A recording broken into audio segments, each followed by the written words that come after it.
예, 오늘 5월 둘째 주일 어버이 주일로 지키면서 함께 예배하고 하나님의 말씀을 나누게 됨을 기쁘게 생각합니다. 이번 주 중에는 어린이날도 있었고 어버이날도 있었습니다. 아이들에게 어린이날 즐거웠니? 뭐 했니? 물어보니 뭐 이런저런 이야기들을 하는데 썩 즐거워 보이지 않아 보입니다. 또 어버이날 우리 부모님들에게 또 묻는다면 어떤 대답을 하실지 모르겠습니다. 이런저런 또 외식이나 또 가벼운 또 나들이의 시간들을 갖지 않았을까 하는 생각을 해보는데, 가족들과 함께 또 이런 또 날들에 함께 또 외식을 하면서 가족들과 함께하는 그런 그 시간들은 또 특별한 또 의미가 있고 또 가족의 소중함을 함께 또 느끼는 그런 시간이 되지 않는가 생각을 해봅니다. 매년 우리는 5월을 또 이렇게 맞이하면서 어린이 주일 또 어버이 주일을 이렇게 맞이하면서 그 시간이 우리에게 주는 의미들을 되새김질하고 우리의 자녀들을 어떻게 또 잘 가르치고 사랑할 것인가, 또 우리에게 허락하신 부모님을 우리가 어떻게 공경하고 어떻게 효도할 것인가. 우리는 기본적으로 잘 해야 된다라고 하는 사실을 알고 있지만 또 방법을 잘 몰라서 서툴러서 또 연약해서 실수하고 후회하는 경우들이 많이 있습니다. 그래서 우리는 내 방식대로가 아니라 성경적 가르침들을 우리가 잘 이해하고 하나님께서 우리에게 부모에게 자녀에게 어떻게 가르치는지를 우리가 잘 깨닫고 성경적 가르침에 또 말씀을 지켜가는 것이 우리가 실천해야 할 중요한 덕목이겠다 하는 생각을 해봅니다. 어느 기사를 보니까 지방의 한 마을에 본인도 무릎이 굽은 80대 아들이 거동이 불편한 104세 노모를 유모차에 태우고 매일 마을 산책을 시켜드리는 그런 풍경을 보게 됐습니다. 아들은 어머니가 꽃구경을 좋아하셔서 아직은 제가 모실 수 있어서 행복하다고 말합니다. 효도는 힘이 남아서 하는 것이 아니라 사랑하기에 하는 것임을 보여준다고 생각을 하고요. 효도는 조건과 환경의 문제가 아니라 의지의 문제이겠다 하는 생각을 해보게 됩니다. 그래서 우리가 연약할 때, 어려서 우리 스스로가 아무것도 할 수 없을 때 부모가 가진, 부모가 할 수 있는 모든 것들을 다 동원해서 우리의 연약함들을 다 품어내셨고 돌보셨고 우리가 할 수 없는 일들을 부모가 다 해내셨습니다. 그러면 이제 부모가 연약해서 거동이 불편하고 부모가 연약해서 일상을 어려워할 때 그 역할을 누가 대신해야 되겠습니까? 건강한 자식들이 그 부모의 연약함을 감당하고 그 부모의 연약함을 또 대신 짐을 지는 그런 일들을 하는 것이 너무나 당연한데, 과연 우리는 그 역할들을 어떻게 하고 있을까 하는 생각을 해보게 됩니다. 주중에 우리는 어버이날을 보냈습니다. 아마 카네이션이나 작은 선물 하나들 이렇게 준비해서 드리거나 전화 한 통화 인사하거나 혹은 식사 함께 같이 하는 일들로 어버이날을 내가 다 했다 하고 이렇게 생각할지 모르겠습니다. 어찌 보면 바쁜 현대인의 삶을 살아가는 우리에게 있어서 그 정도는 가장 기본적이면서 최소한의 도리일 수 있겠다라는 생각을 해봅니다. 그 정도 당연히 해야 될 일이라고 생각을 해보게 되는 것이죠. 그런데 어버이날이라고 하는 이 날은 하루 이벤트로 기억하는 기념일이 돼서는 안 된다라고 하는 것이죠. 어찌 보면 평상시의 삶이 늘 우리가 부모님을 대하는 태도나 마음가짐이 중요할 수 있겠다라는 생각을 해보게 되는 것이죠. 그래서 오늘 우리는 어버이 주일을 맞이하면서 부모 공경에 대한 성경적 가르침의 메시지를 다시금 경청하는 시간을 가져야 될 것입니다. 우리 여기 앉아있는 자녀들, 초등 자녀들, 중고등 자녀들, 목사님을 주목하고 말씀을 잘 들으세요. 오늘 우리가 하나님의 말씀을 잘 듣고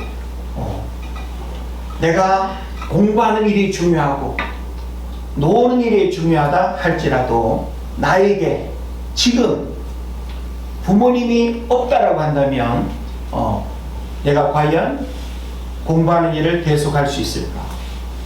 내가 지금 내 삶을 어떻게 펼쳐갈 수 있을까 생각을 해본다면 부모의 역할과 부모님의 그 존재는 얼마나 중요한지 모릅니다.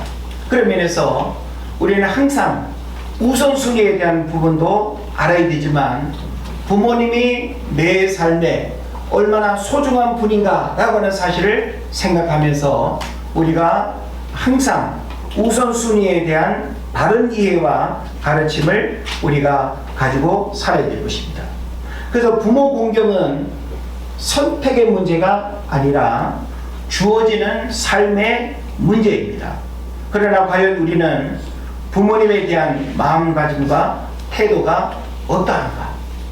저도 나이 들어가면서 60이 넘는 나이에 이제 90이 이제 넘는 어머니와 또 장인 장모님 점점 더 연로해지고 병약해지는 양가 부모님을 이렇게 바라보면서 참 아들로서 자식으로서 내가 어떤 마음가짐으로 바라보고 대해야 될 건가라고 하는 이런 생각들을 하게 됩니다.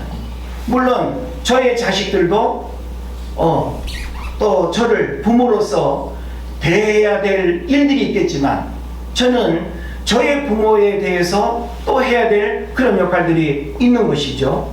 그래서 내가 내 자녀에게 무엇을 요구하기 이전에 내가 내 부모에게 또 대하는 그 태도는 중요한 어떤 본보기의 그런 모습이 될 수도 있다는 생각을 해보면서 가장 중요한 그 삶의 가르침들이 바로 내리사랑으로 나에게 더 중요한 역할이 주어진다라고 하는 생각을 해보게 되는 것입니다. 부모 공경의 문제 앞에서 늘 생각을 해보면 아쉬움과 후회와 반성과 부끄러움에 이율배반적인 그런 마음을 갖게 됩니다. 나름 최선을 다한다고 하는데 돌아보면 최선을 다하지 못한 나를 바라보고, 주변의 목사님들은 강원도를 자주 다녀오는 일을 잘한다고, 어머니를 잘 섬긴다고 그렇게 이야기하지만 강원도를 자주 가는 일로 과연 그렇게 내가 이야기를 들을 수 있는가? 그렇게 저는 받아들이기 어렵습니다. 그리고 짧은 시간 다녀오면서도 내가 어머니를 만나고 어머니를 대하는 그런 어떤 태도와 그런 시간 속에서 나의 모습을 가만히 보면 내 방법으로 내가 하고 싶은 대로 섬기려고 했지, 당신 입장에서 필요로 하고 당신 입장에서 필요로 하는 것을 내가 다해서 섬기지 못한 그런 부분들이 오늘 새벽에도 너무나 안타깝게 고통스럽게 느껴집니다. 어젯밤에는 뭐가 불편하신지 알아 누우셨어요. 돌아가실 것 같은 그런 병약한 상태로 아마 오늘 주일 교회를 못 가셨을 것 같아요. 강원도 여동생을 집으로 가지 못하게 하면서 당신 옆에 있으라고, 아마 오늘 밤에 내가 죽을 것 같아라고 하는 그런 느낌의 마음을 가지면서 마음이 그만큼 무너져 있고 약한 거죠. 며칠 전에 다녀왔고 얼굴을 뵀는데도 불구하고, 그래서 가만히 생각해 봤어요. 식료전기 보일러를 이제는 오래 사용을 했기 때문에 철거하고 끊으면서 날씨도 이제는 좀 이렇게 훈훈해졌기 때문에 보일러를 안 돌려도 된다고 생각하고, 동생도 그렇고 안 돌렸는데 어머니는 바닥이 차고 좀 냉골처럼 이렇게 여겨져서 그게 불편하고 했는 것 같아요. 그리고 비도 또 며칠 강원도 오고 했잖아요. 그게 당신 체온에는 좀 안 맞았고, 그래서 뭔가 좀 이렇게 감기 몸살처럼 또 이렇게 몸이 이렇게 이상한 것 같아요. 여러 가지로. 근데 저희는 젊은 사람 입장에서 뭐가 춥냐고, 괜찮은데, 그냥 자도 되는데, 그렇게 생각한 거죠. 그런데 어머니 입장에서는 아직도 바닥이 차고 당신은 좀 훈훈하게 보일러를 돌리고 잤으면 좋겠는데, 그 마음을 헤아리지 못하고 아낀다고 안 돌린 건 아닌데 그렇게 하는 거죠. 그게 병이 난 원인인지는 모르겠지만 이런 부분들까지 생각이 되어지는, 그래서 참 우리가 사랑이라는 것도 내가 일방적으로 내 입장에서 하고 싶은 대로 하는 것이 사랑이 아닌 것처럼, 효도라고 하는 것도 내가 하고 싶은 대로 일방적으로 베푸는 것이 그것이 효도가 아니라, 효도를 받는 부모님이 뭘 필요로 하고 부모님한테 지금 필요로 하는 것이 무엇인지를 헤아려서 그 부모님 입장에서 편안하게 해드리는 것이 효도라고 하는 것을 생각하게 되는 것입니다. 부모님의 건강 상태와 부모님의 생활과 경제적인 여건과 모든 환경들은 다양할 수 있습니다. 우리는 획일적으로 똑같이 부모님을 섬길 수는 없을 것입니다. 그러나 우리는 효라고 하는 것이 획일적인 수학공식처럼 해야 되는 그런 방법은 아니다라고 하는 것이죠. 그런 면에서 많은 생각들을 하고 많은 고민들을 하게 됐습니다. 우리가 사실 자녀를 키우고 부모님이 아직 살아 계시다면 자녀를 키우면서 부모 공경을 하는 그런 어떤 자식들 입장에서 우리의 모습을 생각하는 거예요. 자녀의 성공을 위해서는 아낌없이 투자하면서 부모의 노년과 외로움에는 인색한 내리사랑의 왜곡을 발견하게 됩니다. 부모를 공경하는 뒷모습이 자녀에게 가장 큰 신앙 교육임을 망각한 채 오직 자녀의 세속적인 축복만을 빌고 있는 우리의 기복적인 신앙을 회개해야 되지 않겠는가 생각을 하게 되는 것입니다. 부모님이 강하고 유능할 때만 공경하는 것은 거래이지 신앙이 아님을 발견하게 됩니다. 인지 능력을 잃거나 대소변을 받아내야 하는 부모님의 육체 속에도 여전히 하나님의 형상이 있음을 우리가 알아야 하고, 그리고 짐으로 여기고 불편하게 여기고 장애물로 여기는 영적 교만함을 우리가 회개해야 할 것입니다. 부모님을 시설에 모시는 것이 피치 못할 선택일 수 있으나 그것이 내 삶의 방해물을 제거하는 방식은 아니었는지 생각하게 되는 것이죠.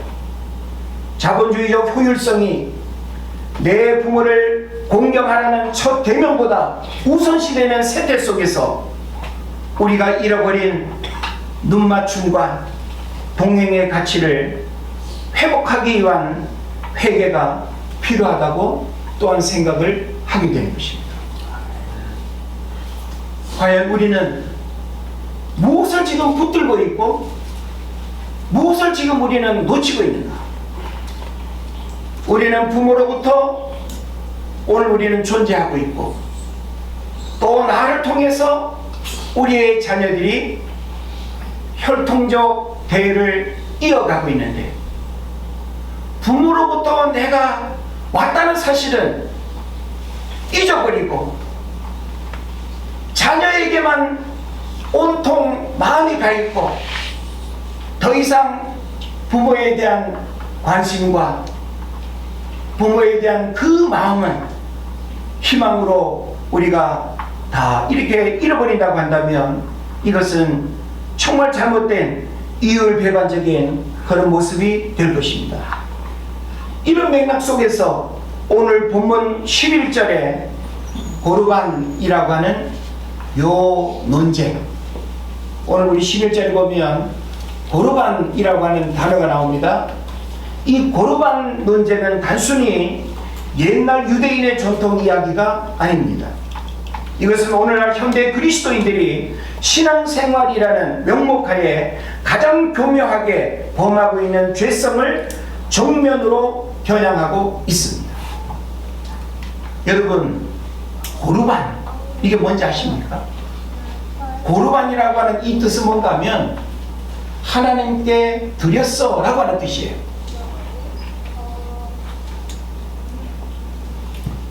부모가 자녀에게 생활비가 생활비가 없어가지고 생활비를 좀 주면 안 되겠니? 이렇게 말을 했어요. 그랬더니 그 자녀가 부모에게 생활비를 주기 싫어가지고 돈이 있는데도 불구하고 그 돈을 고르반 이렇게 말하는 거예요. 뭐예요? 이 돈 하나님께 바칠 거야. 하나님께 드리려고 챙겨놓은 거거든. 이렇게 말하는 거예요. 그럼 이 돈은 하나님께 드린 거기 때문에 부모님한테 줄 수 있다는 거예요? 없다는 거예요? 없다는 거예요. 그래서 부모님한테 드리지 않는다는 거죠. 그러면서 이 돈은 하나님한테 드리지도 않으면서 위선적으로 교묘하게 부모도 안 드리고 하나님도 안 드리고 요리조리 옷감 빼먹듯이 빼먹는 이런 아주 잘못된 신앙의 위선을 이야기하는 거예요. 이것이 바로 오늘날 우리들 신앙 속에도 있다라고 하는 거죠. 우리 왜 일상 속에서도 그런 거 있지 않습니까? 이거 분명히 줄 수 있는데 이거 아빠 먹을 거야, 거들지 마. 그러면은 이거 못 주잖아요. 이거 분명히 줄 수 있는데 그 할아버지 거야? 그러면은 할아버지 거라고 하니까 또 말할 수가 없잖아요. 그런 것처럼 고르반, 이거 하나님께 드림이 되었다 라고 하면 이거는 뭐 빼도 박도 못하는 그런 이제 의미가 되는 거죠. 그러면서 하나님께 드리지도 않으면서 고르반하고 이거를 위선적으로 이용하고 교묘하게 하나님 앞에 바치지도 않고 부모에게 공경하지도 않는, 이것을 지금 예수님이 지적하는 문제인 것입니다. 성경은 왜 그토록 부모 공경을 강조할까요?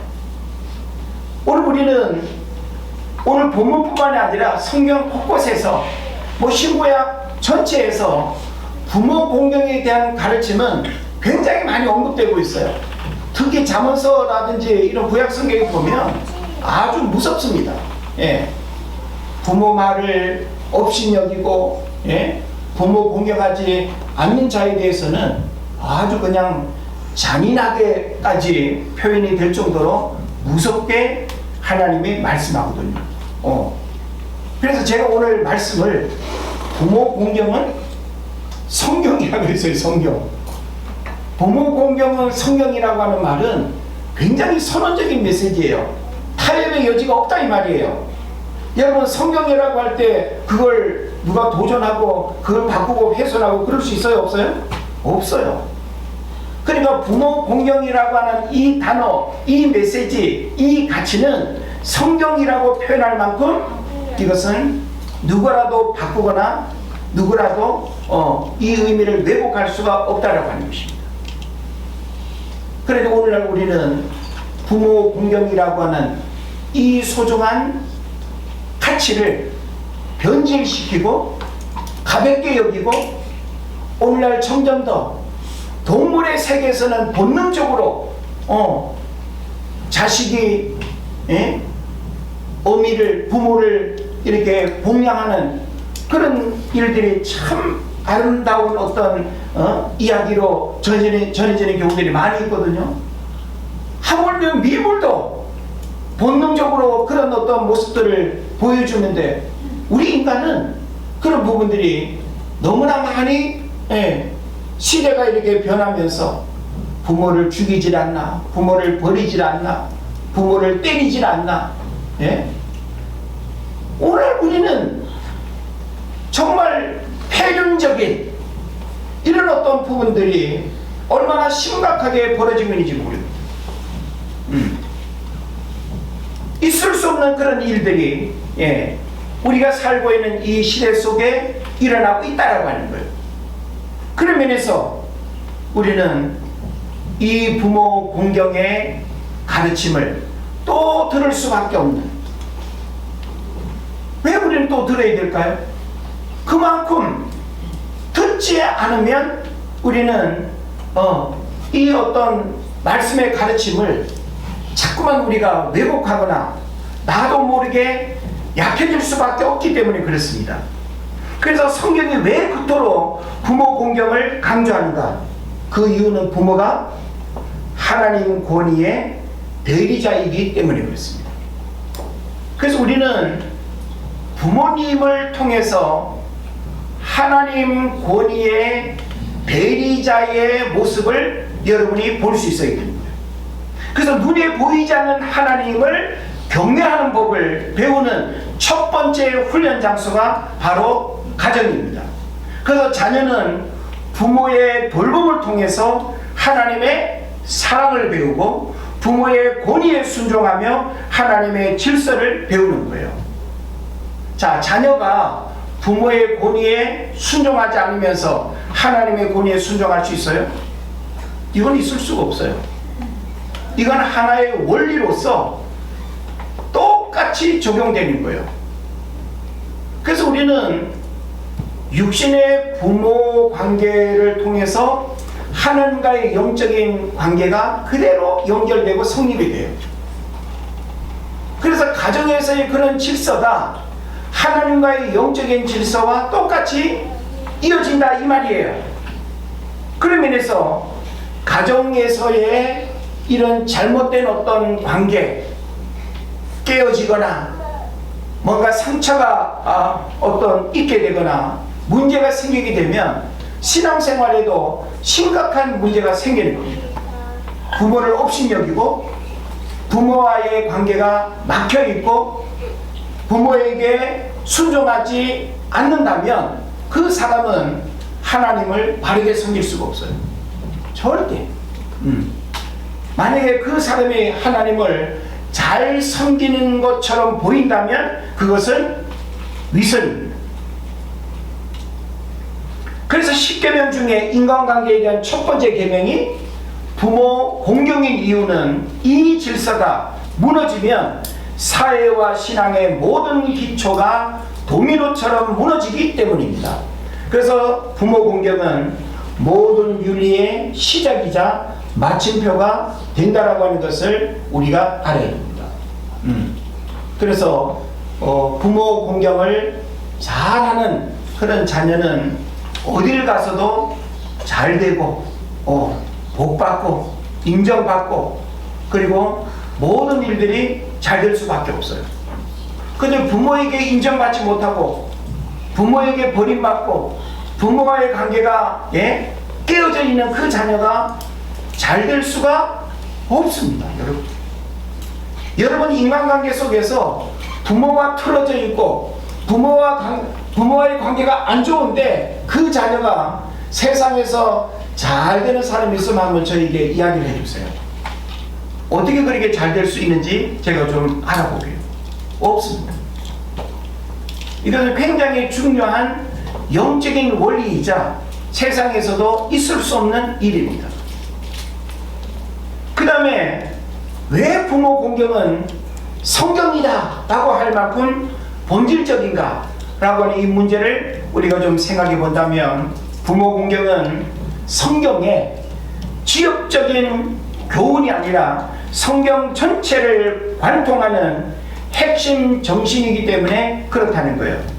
그래서 아까도 제가 말씀드렸듯이 이 부모 공경은 성경 66권의 어느 일부분에만 이렇게 언급되는 말씀이 아니라 십계명에서도 아주 중요한 핵심일 뿐만 아니라 성경 전체를 관통하는 핵심이고 중요한 본질이고 그리고 정신이다라고 하는 것입니다.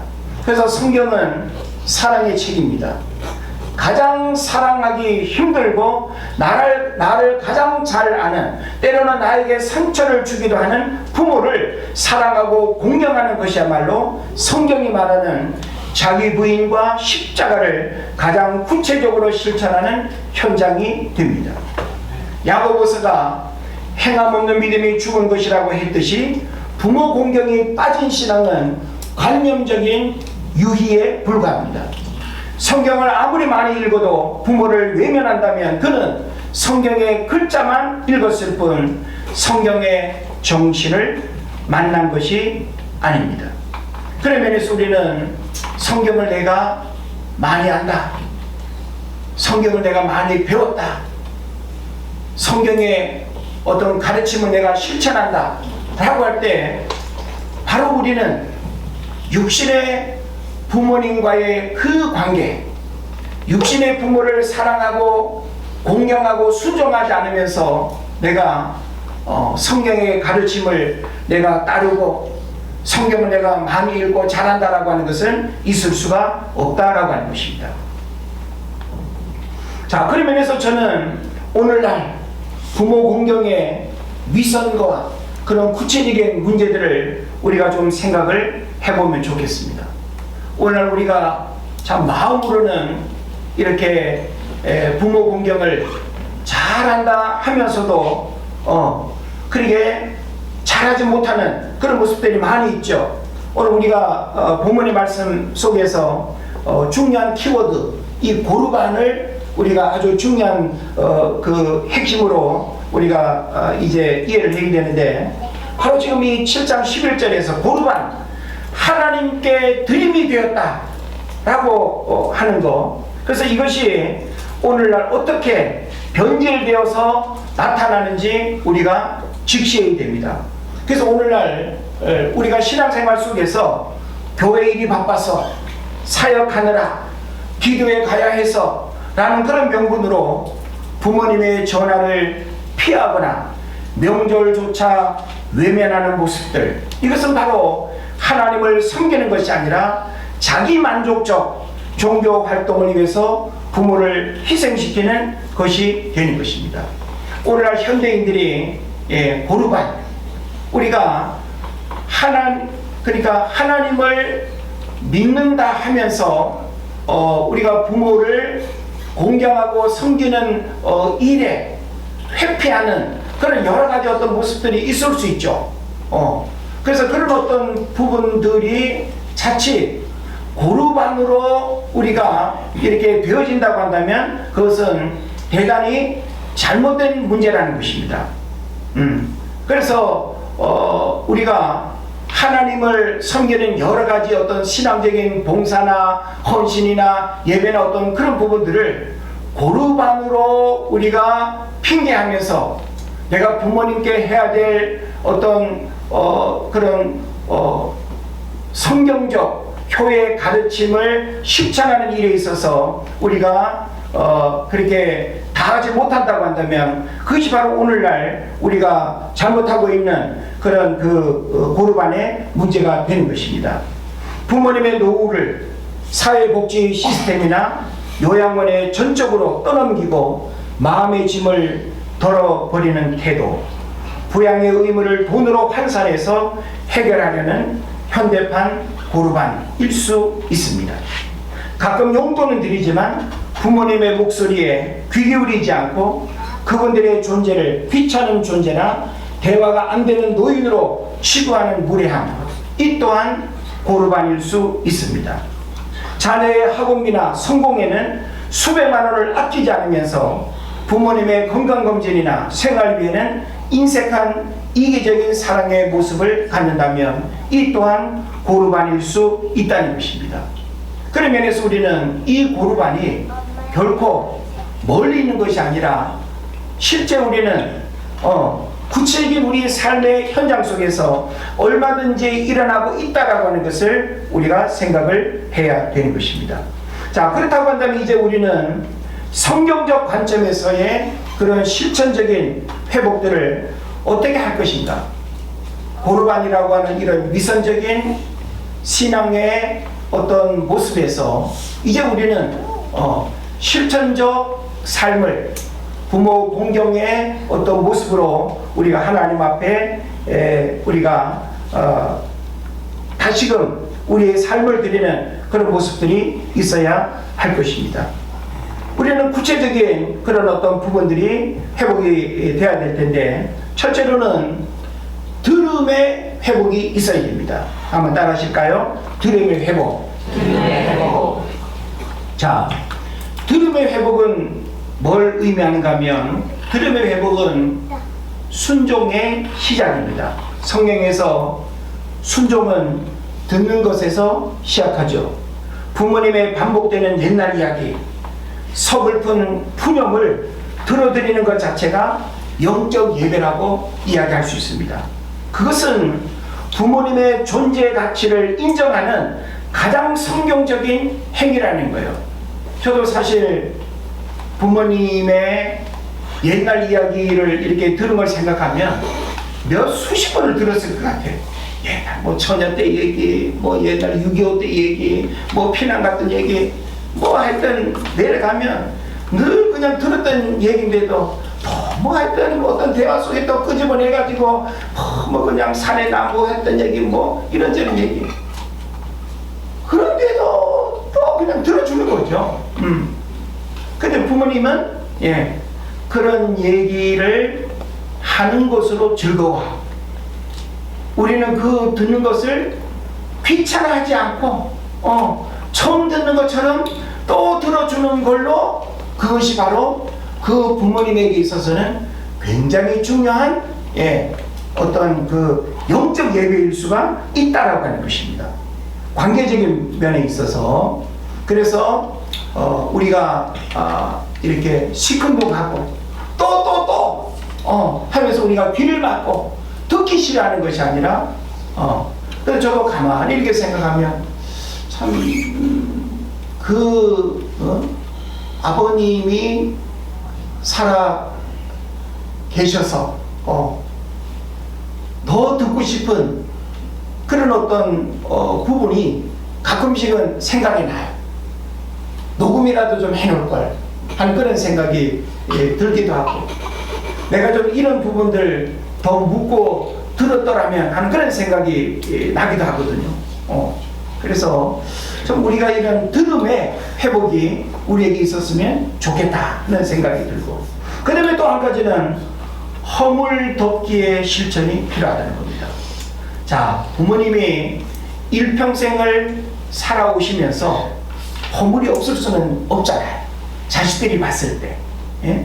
그런데 우리는 성경에서 이 노아의 실수를 비웃었던 함이 아니라 뒷걸음질 쳐서 옷을 덮어주었던 셈과 야벳처럼 부모님의 노쇠함과 실수, 과거의 상처를 신앙의 사랑으로 덮어드려야 합니다. 부모님이 나한테 해준 게 뭐가 있느냐는 그런 원망을 십자가 앞에 못 박는 과정이 필요하다는 거예요. 그래서 부모님이 이렇게 나이 들어가면서 더 그 연약함 속에서 그 나약함이 더 초라하게 노출될 수 있는 그런 어떤 부분들을 더 부끄러워하지 않도록, 당신이 인생을 살아오면서 자식들 앞에 더 당당하고 떳떳하게 혹은 더 많은 것들을 물려주지 못해서 또 힘들어할 수 있는 그런 부분들을 아니라고, 당신은 최고의 인생을 사셨다고, 멋진 인생을 사셨다고 우리가 칭찬할 수 있는, 그래서 허물 덮기의 실천이 우리에게 있어서 중요한 부분이 된다는 것입니다. 그 다음에 우선순위의 재조정이 필요하다. 이거 뭔가 하면 고르반의 오류를 범하지 않으려면 하나님께 드리는 예물만큼이나 부모님께 드리는 시간과 물질을 거룩한 의무로 구별해야 된다는 거예요.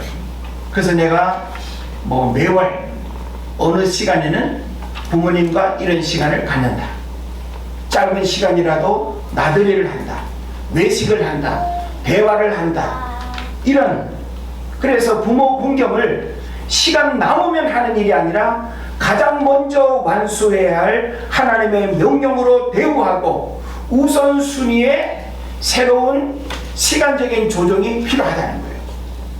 그래서 부모님과 함께 할 수 있는 시간은 우리에게 길지 않습니다.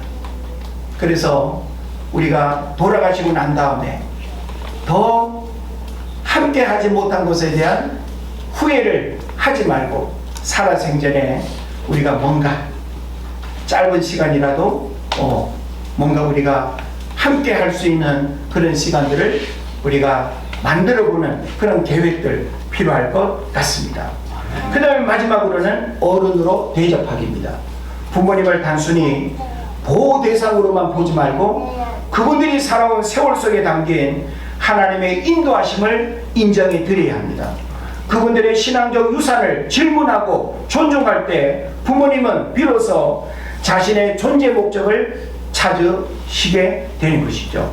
그런 면에서 여러분, 오늘 우리가 손에 든 성경책은 종이와 잉크로 되어 있지만 하나님 우리 곁에 두신 살아있는 성경은 바로 여러분의 부모님입니다.